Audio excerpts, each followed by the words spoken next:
হাই friends, আজি মোৰ খানা আছে পটল আলু মছলা, তাৰপিছতে আছে পিয়ালি পালেং মাছ দি পেলাই, বিলাহী আৰু পিয়ালি পালেং দি পেলাই মাছৰ তৰকাৰী। আজি ইমানেই, আহক তো ভিডিঅ'টো আৰম্ভ কৰোঁ। যিসকলে ফেচবুকত চাই আছে ফ'ল' কৰি দিব, আৰু যিসকলে ইউটিউবত চাই আছে মোৰ চেনেলটো ছাবস্ক্ৰাইব কৰি দিব বুলি বহুত বেছি আশা থাকিলে। তো আহক ভিডিঅ'টো আৰম্ভ কৰোঁ। পটলৰ মছলা এনেকৈ খাই ভাল লাগে, সদায় ফ্ৰাই খাই বা ভাজি খাই ইমান ভাল নালাগে, সেই ভাবিলোঁ আজি এনেকৈ বনাওঁ।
মাছ অকণমান আছে, বামী মাছ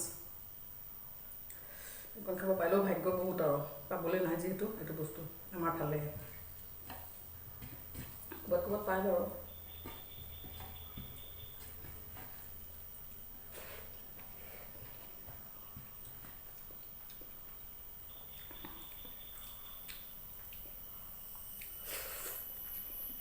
টেষ্টি।